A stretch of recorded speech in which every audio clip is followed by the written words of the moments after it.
ఒక నిర్ణయించబడిన కాలం వచ్చినప్పుడు, తగిన కాలం వచ్చినప్పుడు నేను ఈ కార్యములను త్వరపెట్టి కార్యాలు జరిగిస్తాను. ఆ పై వచనాలు ఎన్నో ఆశీర్వాదాలు, 60వ యెషయా గ్రంథంలో ఎన్నో శ్రేష్టమైన ఈవులు ఆశీర్వాదాల గురించి వ్రాయబడి ఉంది. ఈ కార్యాలన్నిటినీ నేను తగిన కాలం వచ్చినప్పుడు, సమయం వచ్చినప్పుడు, నిర్ణయ కాలం వచ్చినప్పుడు ఈ కార్యాలన్నీ త్వరపెడతాను అని దేవుడు మాట్లాడుతున్నాడు. ఏంటి ఆ కార్యాలంటే, ప్రియులారా, వారిలో ఒంటరి అయిన వారిని దేవుడు 1000 మందిగా చేస్తాడు. ఎన్నిక లేని వారిని బలమైన జనముగా చేస్తాడు. చప్పట్లు కొడుతూ దేవునికి స్తోత్రం చెప్పండి అందరూ గట్టిగా హల్లెలూయా. వారిలో ఒంటరి అయిన వాడు, రెండవదిగా ఎన్నిక లేనివాడు. ఆ ఒంటరి అయిన వాడిని 1000 మందిగా దేవుడు చేస్తాడు. ఆ ఎన్నిక లేని వాడిని బలమైన జనముగా మారుస్తాడు. ఎవరు ఈ ఒంటరివాడు అని మనం ఆలోచిస్తే, ప్రేమైన పరిశుద్ధ గ్రంథంలో ఆయన ఒంటరిగా ఉన్నప్పుడు, అబ్రహాము ఒంటరిగా ఉన్నప్పుడు పిలువబడినట్లు లేఖనాలు వ్రాయబడింది. ఆయన ఒంటరిగా ఉన్నప్పుడు ప్రభు పిలిచాడు. ఆయన బయలుదేరినప్పుడు తన తండ్రి ఉన్నాడు. ఆయన కూడా కొంతకాలం తనతో ఉండి ఆ తర్వాత మరణించాడు. ఆ తర్వాత తన సహోదరుని కుమారుడు లోతు కొంతకాలం ప్రయాణం చేశాడు.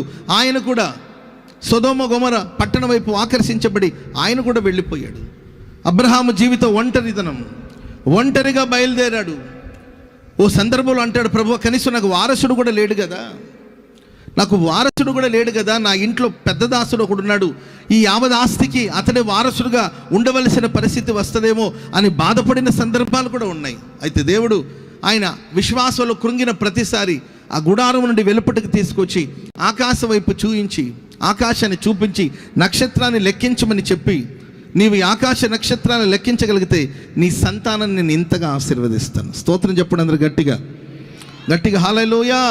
నేను ఒక బలమైన జనముగా చేస్తాను.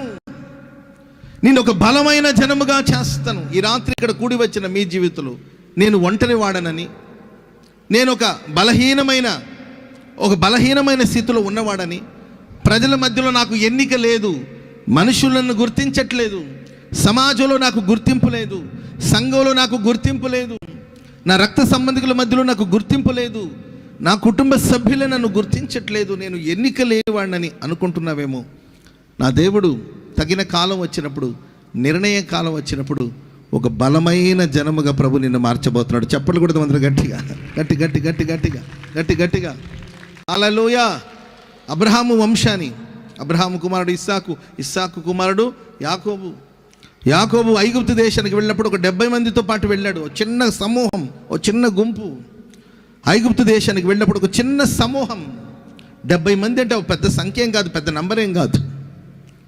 ఓ 70 మందితో పాటు ఐగుప్తు దేశానికి వెళ్ళాడు. తగిన కాలం వచ్చినప్పుడు, నిర్ణయ కాలం వచ్చినప్పుడు అత్యధికమైన అభివృద్ధి, అత్యధికమైన ఆశీర్వాదం, అత్యధికమైన వృద్ధి, వాళ్ళ వృద్ధిని చూసి, అభివృద్ధిని చూసి ఆ దేశంలో మెజారిటీగా కొనసాగించబడుతున్న ప్రజలు కావచ్చు, ఆ దేశపు రాజు కావచ్చు, వాళ్ళు ఆశ్చర్యపోయారు. ఏంటి అభివృద్ధి, ఏంటి మైనారిటీకి సంబంధించిన వాళ్ళు కదా, వీళ్ళు ఎందుకు ఇలా డెవలప్ అవుతున్నారు, వీళ్ళ వృద్ధికి కారణం ఏంటి, వీళ్ళ అభివృద్ధికి కారణం ఏంటని వాళ్ళ వృద్ధిని, అభివృద్ధిని అణచడానికి, ఆపడానికి కొరకు ఎన్నో ప్రయత్నాలు చేసినట్లు లేఖనాలు మనం చూస్తాం.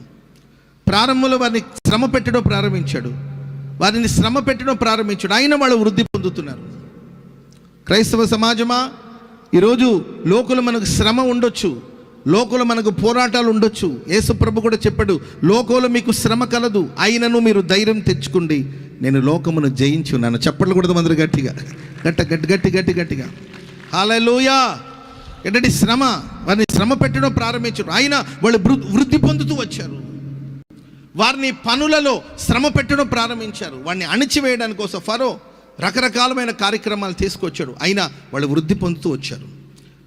వాళ్ళని అణచివేయడానికి కోసం, వాళ్ళ సంఖ్యను తగ్గించడానికి కోసం, వాళ్ళ బలాన్ని తగ్గించడానికి కోసం ఫరో కుట్రతో కొన్ని ఆలోచనలు కూడా చేశాడు. ఏంటంటే పుట్టిన మగపిల్లల్ని కాన్పు పెట్టి మీదే చంపేయాలని చెప్పి కుట్రతో, మోసంతో, సీక్రెట్గా వాళ్ళని అణచివేయడానికి కోసం ఎన్నో ప్రయత్నాలు చేశాడు. అది కూడా ఫెయిల్ అయిపోయిందండి. వాళ్ళు వృద్ధి పొందుతున్నారు. చివరికి బహిరంగంగా కొన్ని చట్టాలు తీసుకొచ్చాడు. హెబ్రీలకు పుట్టిన మగపిల్లల్ని చంపాలి, నైల్ నదిలో పారవేయాలి, ఇలా చట్టాలు తీసుకొచ్చారు. ప్రియులరా, చట్టాన్ని వాళ్ళకి చుట్టాలుగా మార్చుకొని ఎన్నెన్నో కార్యక్రమాలు చేపట్టినా కూడా ఇశ్రాయేలు ప్రజల ఆశీర్వాదాన్ని, అభివృద్ధిని ఎవరూ అణచలేకపోయారు. ఓ రోజు వచ్చిందండి, నిర్ణయ కాలం వచ్చింది. ఐగుప్తు దేశాన్ని విడిచి వాళ్ళు బయటకు వస్తే 30 లక్షల మంది ప్రజలు, చప్పట్లు కూడా మంది గట్టిగా గట్టిగా హల్లెలూయా. వెళ్ళింది 70 మంది, బహుగా ప్రభు ఆశీర్వదించాడు. 30 లక్షల మంది బయలుదేరి వస్తే వాళ్ళ ముందు ఎర్ర సముద్రాన్ని దేవుడు పాయలు చేశాడు. ఆకాశం నుండి దేవుడు మన్నాన్ని కురిపించాడు. పగలు మేఘ స్తంభములు, రాత్రి అగ్ని స్తంభములు. మన పూర్వీకులు, మన పితరులైన ఇశ్రాయేలు ప్రజల పక్షాన ప్రభు ఉన్నారు.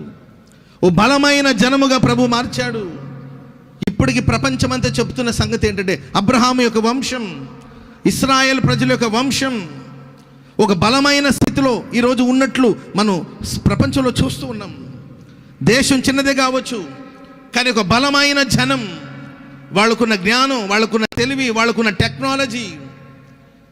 ప్రపంచ దేశాలు కూడా వాళ్ళతో పెట్టుకోవాలంటే, ప్రపంచ దేశాలు వాళ్ళతో యుద్ధం చేసుకోవాలంటే ఆలోచించవలసిన విషయం వస్తుందంటే దానికి కారణం ఒక బలమైన జనముగా ప్రభు ఇశ్రాయేల్ ప్రజలు మార్చాడు. ఈరోజు వాళ్ళు బలముగా ఉన్నారంటే, వాళ్ళు ఘనముగా ఉన్నారంటే, వాళ్ళు అత్యధికమైన వృద్ధి అభివృద్ధి పదవులో సాగిపోతున్నారంటే దానికి కారణం ఆనాడు ఒంటరిగా ఉన్నప్పుడు అబ్రహాము పిలువబడ్డాడు.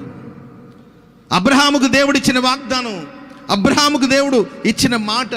భూమి ఆకాశాలు గతించిపోతాయేమో కానీ దేవుని మాటలు ఎన్నటికి గతించదు. స్తోత్రం చెప్పండి గట్టిగా హల్లెలూయా.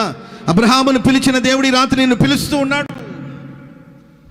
అబ్రహాముకు మాట ఇచ్చిన దేవుడు నీకు మాట ఇస్తున్నాడు ఈ రాత్రి.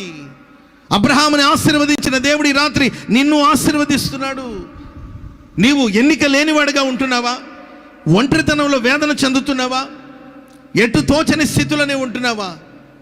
ఓ నిర్ణయ కాలం రాబోతుంది నీ లైఫ్లో. దేవుడు నిర్ణయించిన ఒక నిర్ణయ కాలం రాబోతుంది, ఒక తగిన కాలం రాబోతుందండి. ఆ సమయం వచ్చినప్పుడు నా దేవుడు నేను అత్యధికంగా అభివృద్ధి పరచబోతున్నాడు. స్తోత్రం చెప్పండి గట్టిగా. ఈరోజు నువ్వు కొంచెముగా ఉండొచ్చు, ఈరోజు నీ స్థితి కొద్దిపాటిగా ఉండొచ్చు. చాలని జీతంతో, అనారోగ్యపు పరిస్థితులతో కుటుంబాన్ని నడిపించుకోలేని దయనీయమైన స్థితిలో ఒకవేళ నువ్వు సాగిపోతున్నావేమో. నేను ఆరాధిస్తున్న క్రీస్తు ప్రభులు వారు ఈ రాత్రి నీకు వాగ్దానం ఇచ్చి మాట్లాడుతున్నాడు. తగిన కాలం ఒకటి రాబోతుంది. నిర్ణయ కాలాన్ని దేవుడు నీ జీవితంలో నిర్ణయించి పెట్టాడు. ఆ సమయంలో దేవుడు నిన్ను ఒక బలమైన జనముగా ప్రభు మార్చబోతున్నాడు. ఆమెను చెప్పండి అందరూ గట్టిగా హల్లెలూయా. కానీ ఆ నిర్ణయ కాలం రావాలి, ఆ తగిన కాలం అనేది రావాలి. దేవుడు మనకు నిర్ణయించిన సమయం రావాలి, అప్పుడు ప్రభు కార్యాలు చేస్తాడు. ఆమెను చెప్పండి అందరూ గట్టిగా హల్లెలూయా.